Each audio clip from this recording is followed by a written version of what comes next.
अस्सलामुअलैकुम वरहमतुल्लाहि वबरकातुहू। नाज़रीन किराम, आज के इस वीडियो में हम आपको नमाज के कुछ मसाइल आपके सामने रखने जा रहे हैं।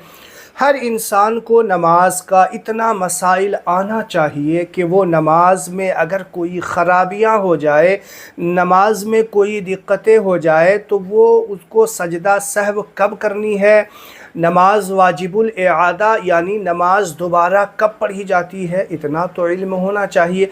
नमाज पढ़ रहे हैं लेकिन नमाज के मसाइल नहीं मालूम, नमाज के फ़राइज़, नमाज के वाजिबात, नमाज के शराइत ही नहीं मालूम। अब जिन लोगों को नमाज के शराइत ही नहीं मालूम वो नमाज पढ़ रहे हैं, अगर कोई सी शराइत में से एक शर्त भी rह जाती है तो फिर नमाज में दिक्कतें होंगी। इतना इल्म होना चाहिए, नमाज पढ़ने वाले हर मुसलमान को इतना नमाज के मसाइल तो याद होने ही चाहिए, मालूम होने ही चाहिए। और नमाज के मसाइल में कोई कोताही, कोई कंप्रोमाइज़ बिल्कुल नहीं चलेगा। नमाज का मसला है, सीखें, जानें, वीडियो को गौर से देखें। दोस्तों, नमाज में कोई कमी नहीं होनी चाहिए। अब नमाज पढ़ रहे हैं, अल्लाह ताला का एक फ़र्ज़ अदा कर रहे हैं, उसके मसाइल का भी जानना हमारे लिए बेहद ज़रूरी है। और नमाज में कोताही तो बिल्कुल माफ़ नहीं, नमाज के मसाइल में कोताही भी बिल्कुल काबिल कबूल नहीं। आप नमाज की अहमियत को इसी से समझिए कि हज़रत अली के पैर में तीर घुसा हुआ है, तीर लगा हुआ है, उस हालत में भी हज़रत अली नमाज अदा करते हैं। तो नमाज में कोई कोताही काबिल कबूल नहीं, नमाज के मसाइल में कोताही बिल्कुल काबिल कबूल नहीं। आज का जो ये पूरा वीडियो देख लेगा इंशाअल्लाह नमाज के बहुत सारे मसाइल, कम से कम इतना इल्म उसे हो जाएगा नमाज के मसाइल के मुतालिक कि वो अपनी नमाज को दुरुस्त कर लेगा, और नमाज में कोई कमियाँ ख़राबियाँ हो जाएगी तो उसे वो सही तरीके से अदा कर सकता है। वीडियो को ज़रूर पूरा देखिएगा। वीडियो शुरू करने से पहले मैं आपसे यही गुजारिश करूंगा कि अभी तक आपने मेरे चैनल को सब्सक्राइब नहीं किया है तो मेरे चैनल को सब्सक्राइब कर लें। वीडियो अच्छा लगे तो लाइक और शेयर ज़रूर किया करें।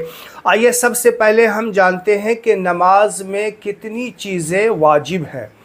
ये वाजिबात का जानना भी बेहद ज़रूरी है। दोस्तों, याद रखिएगा कि नमाज में अगर वाजिबात का पता नहीं, कोई वाजिब छूट गया, और आप देखते होंगे कि जो लास्ट में जो सलाम फेर करके वापस सजदे में चले जाते हैं तो फिर आखिर ये ऐसा क्यों होता है, किस मसले के तहत होता है, तो ये सारी चीज़ें आज के इस वीडियो में हम आपको बताने वाले हैं।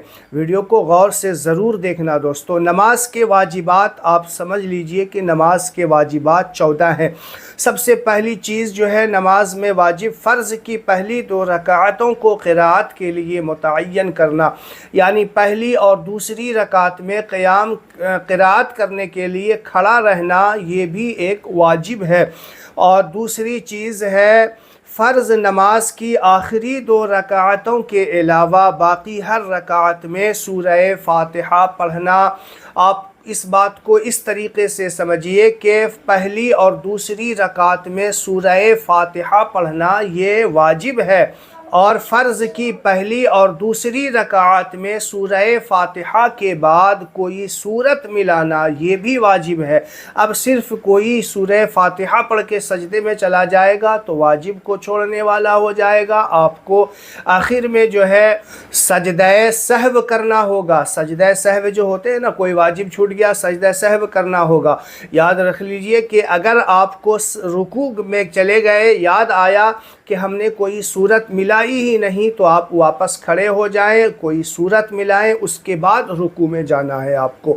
तो इन चीज़ों का ज़रूर ख्याल रखना है।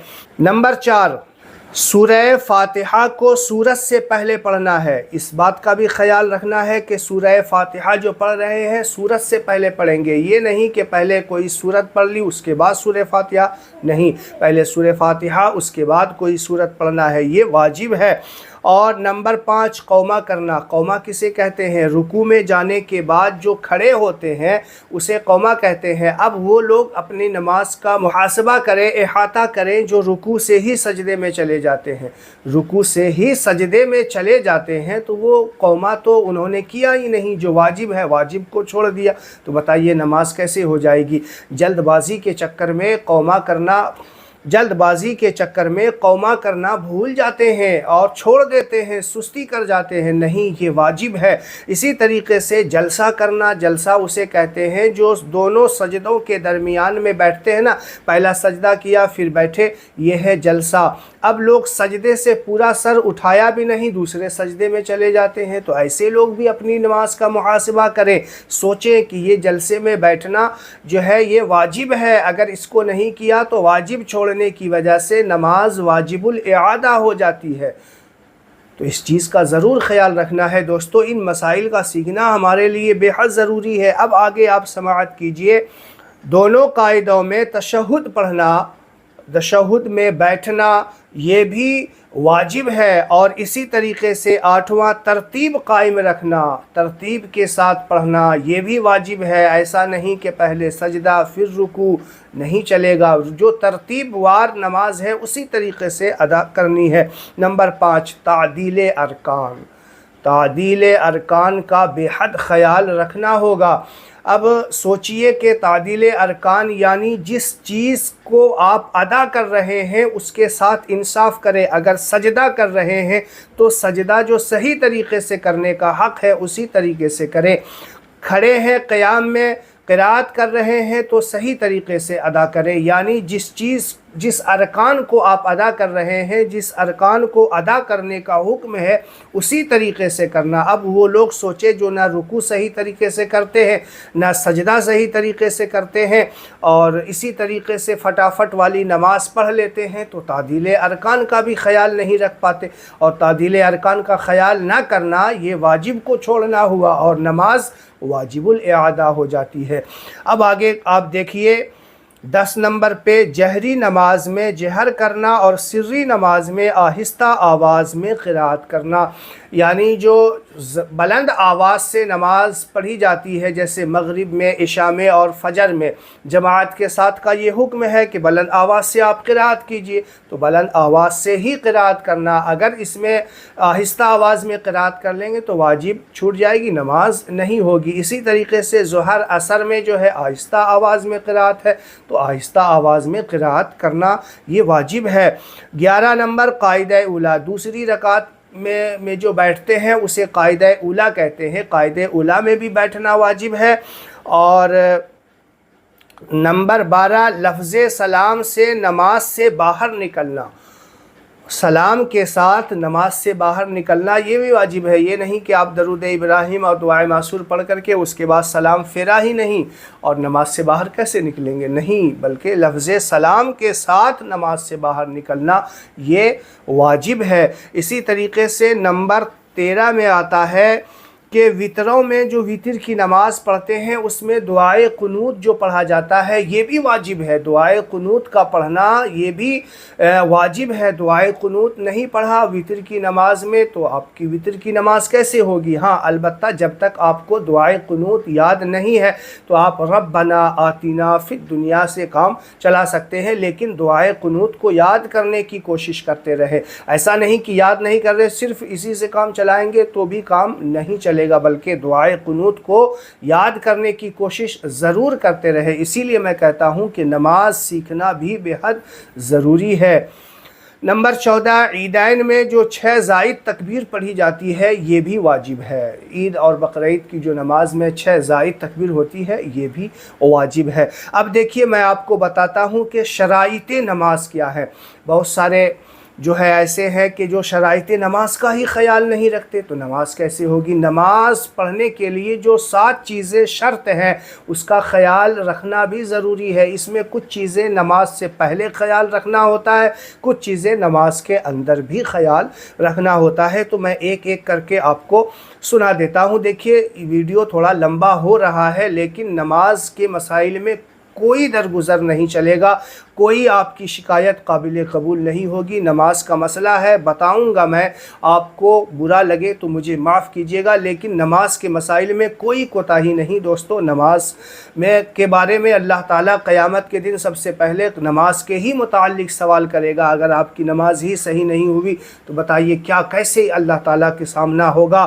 تو نماز کے مسائل میں کوئی کوتاہی نہیں کرنا ہے۔ شرائط نماز میں جلدی تھوڑا بتا دوں گا آپ کو، لیکن سمجھانے کی بھی کوشش कोशिश ज़रूर करूँगा।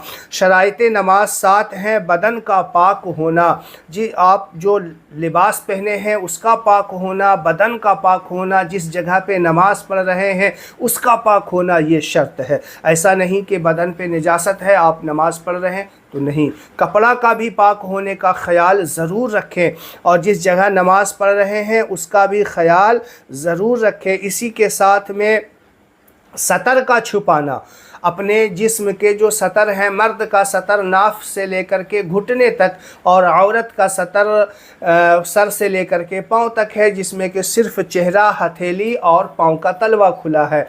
नमाज की हालत में ये जो है सतर औरत का है, मर्द का नाफ से घुटने तक, इसका छुपा होना ये शर्त है। इसी तरीके से नमाज का वक्त होना भी शर्त है। नमाज से पहले, वक्त से पहले नमाज पढ़ लेंगे नमाज नहीं होगी। हालांकि अज़ान से पहले नमाज पढ़ सकते हैं। अगर कोई सफ़र वगैरह में है या कुछ ऐसा काम है कि अज़ान का इंतज़ार करेंगे तो नमाज छूट जाएगी, जमा नमाज नहीं पढ़ पाएंगे तो अज़ान से पहले पढ़ सकते हैं, लेकिन वक्त से पहले नहीं। इसीलिए नमाज के लिए वक्त का होना शर्त है, अज़ान का होना शर्त नहीं है। लेकिन अगर वैसा नहीं है तो आप अज़ान का इंतज़ार करके नमाज पढ़ेंगे। इसी तरीके से क़िबला की तरफ रुख करना, जहाँ नमाज पढ़ रहे हैं क़िबला की सिमत का पता लगाना ज़रूरी है। क़िबला की तरफ नमाज मुँह करके नमाज पढ़ें, ये शर्त है। सातवीं चीज़ है नियत करना।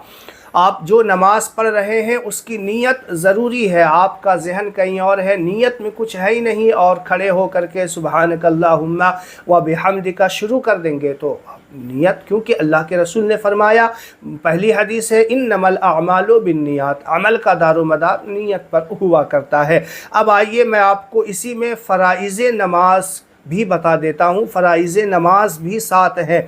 फ़राइज़ नमाज 7, पहली तकबीर तहरीमा, जो अल्लाहु अकबर कह के हाथ बांधते हैं ना, ये तकबीर तहरीमा है, ये फ़र्ज़ है। नमाज में तकबीर तहरीमा कहना, अल्लाहु अकबर कह के हाथ बांधना, ये तकबीर तहरीमा है और ये फ़र्ज़ है। अब वो लोग ख़याल करें जो आते हैं और ऐसे करके यूं ही खड़े हो जाते हैं, अल्लाहु अकबर बोला ही नहीं। अरे भाई, दिल से बोलने से नहीं होगा, ज़बान से बोलना होगा अल्लाहु अकबर। आपको अगर अकेले नमाज़ पढ़ रहे हैं, इमाम नहीं है, तो आप आहिस्ता आवाज़ में बोलें, लेकिन ज़बान हिलनी चाहिए। नंबर 2, क़याम करना। क़याम करना क्या है? फ़र्ज़ है। अब वो लोग अपनी नमाज का मुहासबा करें जो थोड़ी बहुत परेशानी है कि आप जो है कुर्सी पे और बैठ के नमाज़ पढ़ते हैं, जबकि आपके अंदर इतनी इस्तिताअत है कि आप खड़े होकर के नमाज़ पढ़ें, तो आप खड़े होकर के नमाज़ पढ़ें। क़याम करना फ़र्ज़ है, इस चीज़ का ख़ास ध्यान रखें। नंबर 3, क़िराअत करना, यानी सूरह फातिहा वगैरह जो पढ़ते हैं, क़िराअत जो करते हैं, ये वाजिब बताया था। सूरह फातिहा सूरह वो क़िराअत करना यानी पढ़ना, अपनी ज़बान को हिलाना, ये जो है फ़र्ज़ है। और नंबर 4, रुकू करना। रुकू सही तरीक़े से जो रुकू किया जाता है, रुकू करना क्या है? फ़र्ज़ है। अब देखिए, रुकू करना फ़र्ज़ है, रुकू से जो खड़े होते हैं कौमा, उसे जो है वो वाजिब है। रुकू सही तरीके से करें। सजदा करना ये फ़र्ज़ है, सजदे के बाद जो बैठते हैं वो जलसा वाजिब है, इस चीज़ का ख्याल रखिएगा। नंबर 6, क़ाइदे अखीरा, यानी आखिरी बात दूसरी रकात, 2 रकात के लिए पढ़ रहे हैं तो वो क़ाइदे उला और क़ाइदे अखीरा दोनों हो जाएगा, और 4 रकात वाली पढ़ रहे हैं तो 2 रकात वाली क़ाइदे उला यानी पहला क़ायदा, और आखिरा यानी 4 रकात में जो तशहुद में बैठते हैं वो क़ाइदे अखीरा हो जाएगा। तो उसमें बैठना ये फ़र्ज़ है, और उसमें वाजिब भी बताया था कि क़ाइदे उला वाजिब है। इसी तरीके से नंबर 7, खुरूजे बेसुनूही, यानी लफ्ज़ सलाम के साथ, वही जो वाजिब उसमें है वही खुरूजे बेसुनूही, लफ्ज़ सलाम के साथ नमाज से बाहर निकलना, ये फ़र्ज़ भी है वाजिब भी है। तो किन चीज़ों से नमाज के वाजिबात रह जाते हैं, किन चीज़ों को ना करने से नमाज के फ़राइज़ रह जाते हैं और शराइत रह जाते हैं, आपने समझ लिया होगा। इस वीडियो को बगौर सुन लिया होगा, नहीं सुना है तो एक बार और सुन लीजिए और आराम से समझ लीजिए। और मैं तो कहता हूँ किसी पेन और पेज पे इसे लिख लीजिए ताकि आपके ज़हन में रहे, और इन चीज़ों का ख्याल नमाज में ज़रूर रखना है। दोस्तों, उम्मीद है आपको ये वीडियो पसंद आया होगा, इसे ज़्यादा से ज़्यादा शेयर करें। अस्सलामु अलैकुम व रहमतुल्लाहि व बरकातुहू।